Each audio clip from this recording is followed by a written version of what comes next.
Je vous salue au nom de Jésus, j'espère que vous allez bien et que Dieu vous bénisse de partout où vous êtes. Nous sommes encore venus ce dimanche pour nos moments qu'on appelle live d'édification et nous croyons vous serez fortement bénis pendant ces quelques minutes que nous allons parler de la part de Dieu. Sur ce, je vous invite, lorsque vous allez vous connecter, n'oubliez pas de vous abonner, de liker, de commenter, de partager ces moments afin de permettre à d'autres personnes de venir suivre ces moments parce que ce sont vraiment des moments que Dieu nous a inspirés pour ton édification. Avant tout, nous allons prier pour commencer. Dieu, merci pour ta grâce. Merci parce que tu es merveilleux. Merci parce que tu es bon. Nous prions pour ces moments, oh Dieu. Nous prions pour toute personne qui va se connecter, qui va partager, qui va voir ces lives d'édification. Permets à ce que la vie de cette personne, oh Dieu, puisse être transformée pour ta gloire.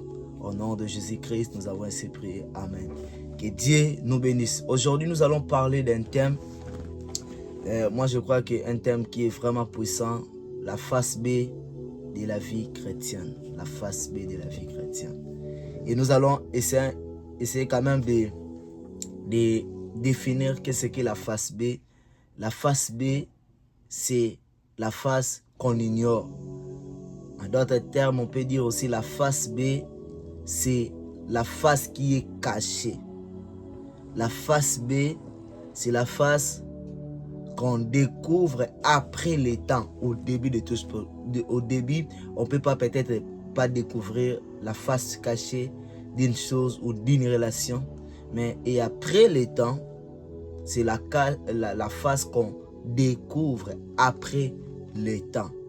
Pour savoir, pour connaître la face B d'une chose, d'une relation, d'une vie, d'une situation, d'une société ou bien d'une maison, ce n'est pas au début que tu vas peut-être faire la découverte de cette face, mais avec le temps que tu arriveras à comprendre et à détecter la face B de la vie chrétienne ou bien d'une situation quelconque.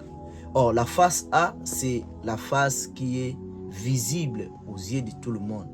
Par exemple, si tu pars dans une maison, la première des choses que tu vas voir, peut-être le salon. Tu verras le salon. On peut dire la face B, peut-être la chambre. Peut-être le salon peut être peut-être belle, propre. Mais peut-être la face B qui est la chambre ne sera pas peut-être propre. Donc, c'est un peu ça. Maintenant, on va, avant d'entrer en profondeur, avant d'entrer de continuer, nous allons lire la parole de Dieu. Nous sommes dans le livre des Deutéronome chapitre 29, le verset 29. Il est écrit: les choses cachées sont à l'Éternel, notre Dieu. Les choses révélées sont à nous et nos enfants et à perpétuité, afin que nous mettions en pratique toutes les paroles de cette loi. Ici, la Bible est en train de dire les choses cachées sont en Dieu. Les choses cachées appartiennent à Dieu. Les choses cachées, c'est pour Dieu. Mais la Bible dit les choses révélées sont en nous. Donc cela veut dire la vie, lorsqu'on parle de la face A, c'est pour nous. Et il y a aussi la face B, c'est pour Dieu. Mais Dieu, au début de la vie chrétienne, Dieu ne nous révèle pas directement ce qu'on appelle la face B. Dieu nous cache la face B de la vie chrétienne. Bien aimé, vous savez, la face, les choses révélées, c'est quoi? Les choses révélées de la vie chrétienne, c'est quoi? Lorsque nous recevons Christ, on nous dit, venez à Christ, vous serez sauvés. Venez à Christ, vous serez délivrés. Il y a des prédicateurs, il y a des évangélistes qui partent même loin en disant, venez à Christ, vous serez guéris, vous serez délivrés. Vous aurez peut-être des enfants, vous aurez peut-être des maisons, vos vies vont changer, vous serez bénis. C'est ce qu'on appelle la face A de la vie chrétienne. Or, lorsque nous venons à Christ, nous voyons d'abord ce qui frappe aux yeux, ce qui frappe à la première position, nous avons ce qu'on appelle les salis. On est réjoui, on est content qu'en Jésus-Christ, nous avons le salut. En Jésus-Christ, nous avons la vie éternelle. Parce que c'est ça le début de la vie chrétienne. Parce que la vie chrétienne commence d'abord par les saluts. La vie chrétienne commence d'abord par ce qu'on appelle la nouvelle naissance. C'est la première étape de la vie chrétienne. Et la vie chrétienne, c'est à sa face A. C'est ça, c'est le salut. Le salut en Jésus-Christ. Le salut en Jésus-Christ. Sachez-le bien, c'est ça la face A de la vie chrétienne. Et il y a encore une autre étape, parce que lorsque nous venons en Jésus, la première des choses, nous obtenons le salut. Et la deuxième des choses, les bénédictions, les promesses que Dieu a promis dans la Bible. Ces promesses vont directement s'attacher à nous. C'est aussi ça la face A de la vie chrétienne. La Bible déclare, vous serez la tête et non la queue.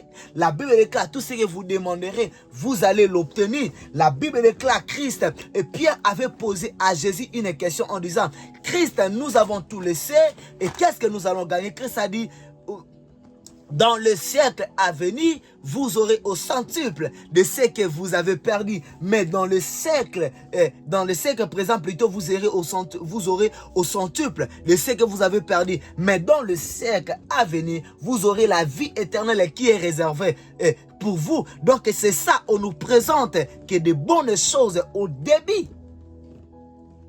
Ça, ce n'est pas mauvais. C'est ça.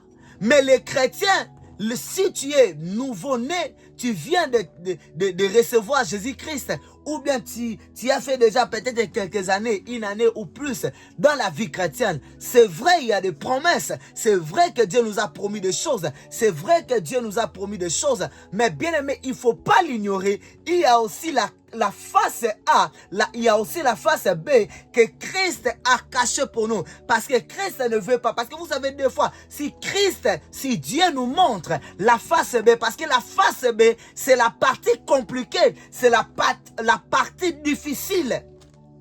Or, dans la vie chrétienne, il y a ce qu'on appelle les baptêmes d'eau, les baptêmes de l'esprit et les baptêmes du feu. Or, il y a aussi des interprétations par rapport au baptême du feu. Le baptême du feu, c'est le baptême qui est réservé aussi pour les païens. Les gens, ça symbolise aussi l'enfer. Mais il y a aussi les baptêmes du fait qu'on appelle la face B. C'est ça, le baptême du fait, c'est la face B de la vie chrétienne. Parce que quand tu acceptes Christ, c'est vrai, il y a la face A, il y a le baptême d'eau, il y a le baptême de l'esprit. Tu nais de nouveau, tu reçois Jésus-Christ, tes péchés sont pardonnés, tu peux prier et Dieu peut t'exaucer. C'est ça la face A de la vie chrétienne. Mais il y a aussi la face B qu'on appelle autrement le baptême du feu.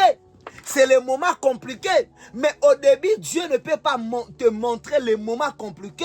Tu vas endurer pendant ta vie chrétienne. Bien-aimé, prépare-toi. Parce que la vie chrétienne, ce n'est pas une vie facile. La vie chrétienne, on ne vit pas que le rose dans la vie chrétienne. Mais il y a aussi des épines dans la vie chrétienne.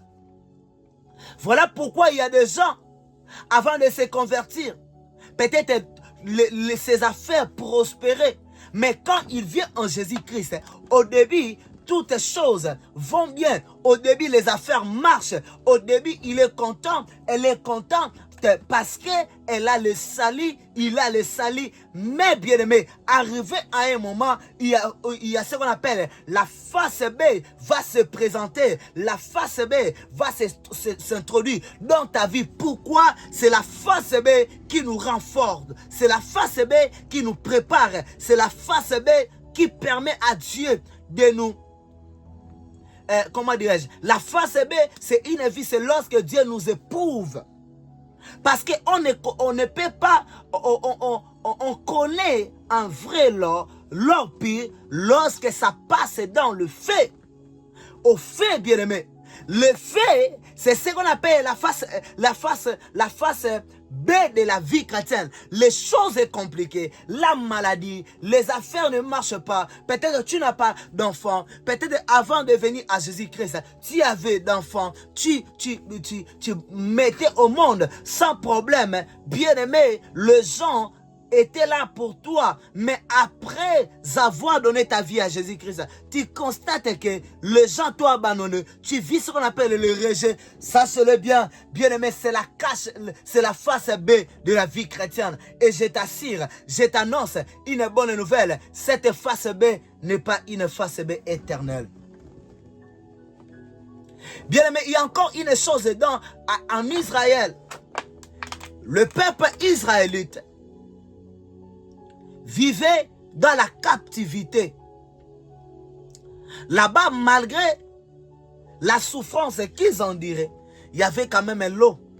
Il y avait quand même les cimetières là où ils pouvaient être enterrés après leur mort. Mais Dieu les a dit, j'ai écouté les cris. Je suis descendu pour délivrer mon peuple. Dieu s'est décidé de descendre pour délivrer le peuple Israël. Dieu disait, je vais vous amener dans le pays où coule le lait et le miel. Dieu, quand Dieu est venu, quand Dieu a parlé à Moïse, quand Dieu a donné la parole, le message à Moïse, d'aller délivrer le peuple israélite, Dieu a révélé que ce qu'on appelle la face A de ce parcours, la face A de la délivrance. Mais or, Dieu avait caché, parce que si Dieu disait au peuple israélite que je vais vous délivrer, mais vous allez passer par le désert, vous allez combattre les Moabites, vous allez combattre les Philistins, vous allez combattre le peuple de Jéricho, peut-être les Israélites allaient refuser de faire ce parcours. Mais Dieu a révélé que la face A, Dieu a caché la face B. Mais bien aimé, lorsque le peuple israélite sont sortis de l'Égypte, ils ont passé par la mer Rouge, qui était aussi la face B. Dieu n'avait pas parlé de ça. À part ça, le peuple israélite ont été poursuivis par les Égyptiens. C'était la face B. Bien aimé, ils ont passé par le désert, par la souffrance. Il manquait peut-être la nourriture. Ils arrivaient à un moment de leur vie de manquer l'eau. Mais Dieu s'est révélé toujours. Dieu opérait toujours le miracle. Je vais dire, bien aimé, malgré la face B où tu es en train de vivre, sache-le bien, ce moment-là ne va pas te tuer. Dieu te prépare. Dieu veut travailler en toi. Dieu te renforce. Dieu te renforce. Dieu est en train de travailler ton mentalité, ta mentalité plutôt. Il y a aussi la vie de Joseph. Dieu a révélé à Joseph qu'il va se lever au-dessus de ses frères et de ses parents. Mais Dieu a caché la face B. Oh, la face B, c'était l'esclavagisme. Joseph a été vendu comme un esclave. La face B, c'était le mauvais témoignage. La femme de Potiphar a porté sur Joseph un mauvais témoignage. C'est ça, la face B de la vie chrétienne, de la vie de Joseph. À part ça, Joseph est allé à la prison. Il a été enfermé parce qu'il était innocent. Il était innocent. Peut-être tu passes des moments où, bien aimé, tu te dis, je n'ai pas péché, ma vie est pire. Mais bien aimé, sache-le bien, les choses révélées sont à nous, mais les choses cachées, c'est pour Dieu. La face B, Dieu a caché la face B. Si Dieu a caché la face B, c'est pour ton bien. C'est pour ton bien que Dieu a caché la face B de la vie chrétienne. Mais ce moment passera. Je me souviens un jour, j'étais allé à la montagne, c'était à Luzizi, là, à Kinshasa, en RDC. Je priais Dieu. Dieu m'a révélé des choses. Dieu m'a révélé qu'il va me lever. Dieu m'a révélé qu'il va me connecter avec une nouvelle relation. Et là, le même jour où je suis arrivé à la montagne, Dieu m'a dit, tout ce que tu m'as demandé, tout ce que je vis, tes pensées, et je t'ai déjà exaucé. Quand je descendais, je chantais en disant que désormais, je ne serai plus la même personne. Mais bien aimé, après les années sont passées, je n'ai pas vu ce que Dieu m'avait dit. Non, ce n'est pas dit que Dieu a menti. Non, non, non. Dieu a révélé la face A de ma vie. Dieu a révélé ce que je veux vivre. Mais Dieu a caché la face B.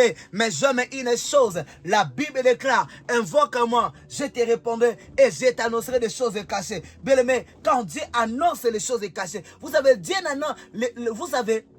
annonce la face A. Mais Dieu nous fait vivre la face B. Et vous savez quoi?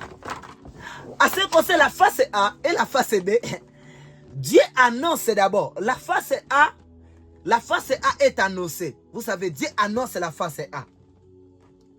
Et quand Dieu annonce la face A, et Dieu nous fait vivre la face B. Et après avoir vaincu la face B, c'est alors que nous allons maintenant vivre la face A. Est-ce que quelqu'un me comprend? Donc Dieu nous fait d'abord, Dieu nous annonce la face B, c'est les promesses, Dieu te promet des choses. Il t'annonce la face A de ce que tu vas vivre. Et après, Dieu ne va pas, peut-être ne va pas te faire vivre directement la face A, Dieu va te faire vivre la face B qui était cachée, les choses qui t'avaient pas dites avant de t'annoncer cela. Et Dieu va d'abord te faire vivre la face B et ensuite la face B va t'introduire, bien aimé, dans la face A. C'est vraiment important ces choses. La face A, la face B de la vie chrétienne, c'est les souffrances.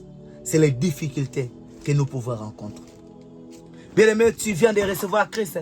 Je t'annonce que la vie chrétienne ne sera pas facile pour toi. Les choses compliquées arriveront. Les choses compliquées. Dieu a promis à Abraham que je te donnerai un enfant. Mais ça a pris de temps. Ça a pris de temps, bien aimé. Ça a pris de temps. Ça a pris de temps. Ça a pris de temps. Ce que Dieu t'a promis, ça prendra du temps. Mais ce que Dieu te demande, la persévérance. Dans le livre de Matthieu, la Bible déclare, celui qui persévérera jusqu'à la fin sera sauvé. Que Dieu vous bénisse. C'était ça ce que Dieu avait voulu qu'on partage pendant ces quelques minutes. Je vais prier pour ton cœur. Je vais prier pour ta vie. N'oubliez pas de vous abonner, de liker, de commenter, de partager ces moments. L'Éternel ne manquera pas au faire un homme. Dieu, merci pour ces moments. Merci pour ta grâce. Je prie pour la vie de toute personne qui va suivre ces moments. Je prie enfin que sa vie, Père éternel, je prie enfin que sa foi soit fortifiée.